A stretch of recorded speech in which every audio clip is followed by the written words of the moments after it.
All right. Welcome back again, ladies and gentlemen. My name is Larry James. My company is Speak with Larry, no spaces. And what I want to talk about today is when you're trying to figure out what it is you want to do on your flight to success, we'll call that success or financial freedom. One of the things that you must do is absolutely essential is that you base it on something that you enjoy, something that you can kind of get up for, something that's not going to be too heavy for you to carry, like some jobs that we have. A lot of times we have jobs, they're good jobs, they're good paying jobs, but they actually kill our spirit, they kill our soul.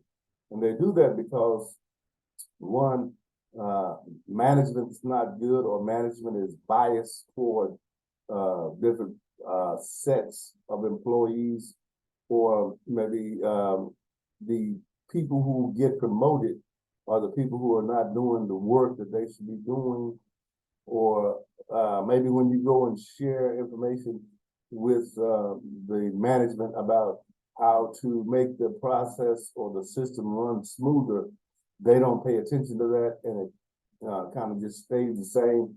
And with any company, you have to have a certain level of growth consistently, right? You have to be able to make some adjustments along the way. Something that a lot of times, because of the egos or the arrogance of certain people who happen to be in quote unquote charge, they're not willing to open up and kind of understand what's actually taking place, right? Because success is a team sport. It's not a one-man show. You have to have a team of people who create an environment that people want to come to and do their best, right? And by them doing their best, that means that who, uh, when you hire someone to do a specific job, you don't necessarily tell them how to do that because they're able to do that job already. And they have the creative understanding of how to make that process work a lot smoother for all involved, right? So if I hire you and I have to tell you what to do, then I'm hiring the wrong person because I have to allow you to be who you are, which is what's going to make the whole system a winner, right? Many times we have this thing we call ego, right? Which a lot of times control much of our day-to-day activities.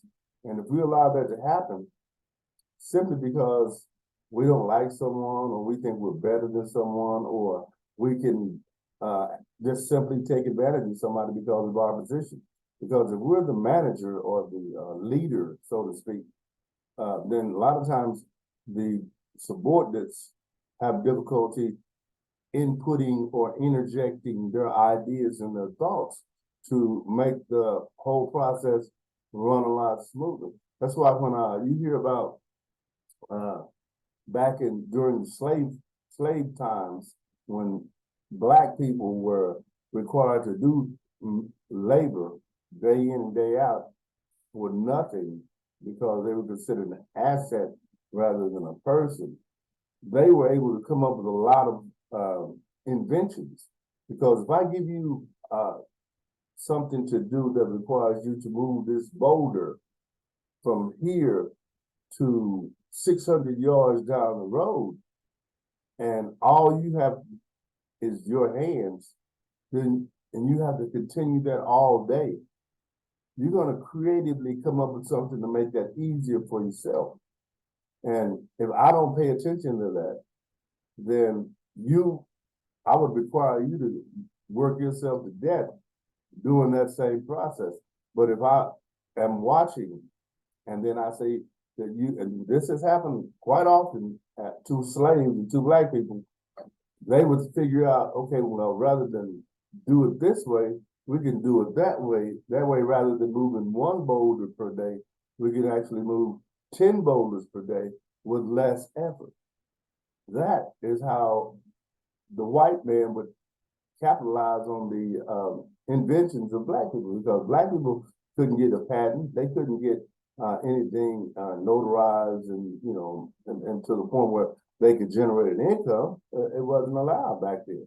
So certain environments stifle you, and those environments that stifle you, I'm simply saying to you, try and avoid those environments, because you have very little, if any, growth in that process, along with the fact that it's killing you inside from a spiritual or energy perspective, right? You can't really kind of get up for it because you hate it.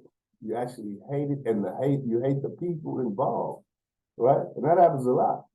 So I know it's kind of off the beaten path today, but I wanted to share that a little bit about how it's necessary that you and not me make a decision on what it is that you want to do. I read a quote this morning. I post quotes on a regular basis. And I read a quote this morning that kind of stuck with me. And what it said was this. It said, God doesn't reward who you pretend to be, or he doesn't bless who you pretend to be. And I felt that, because a lot of us are going through life pretending to be somebody else, thinking that God is going to reward us or bless us for who we become or who we are. When all along, that's not who we are. And we know that. But only, well, I'll say only, pretty much only we know that. Other people that know you know, hey, that's not really you. But if you continue to do that simply because you're gaining financially, or you're gaining in some way, shape, fashion, or form, then that's actually killing your spirit, because you're doing something that you hate to do, and you're having to do it on a regular basis. So with that being said, keep watching these videos. I'm posting these videos 3 times a week as much as I can. I'm pretty much on track, and things are kind of going just like I want them. So I'm going to just keep it like that, because every day there's growth, and that's what I look for. Growth and success follows consistency, and I like to be consistent, and you should too. So with that, again, my name is Larry James. My company is Speak with Larry. Website, speakwithlarry.com, and email lowercase larry5969@sbcglobal.net. Don't forget to like, share, and comment on these videos, because that is what the algorithms love, and so do I. We're going to talk to you on the next video.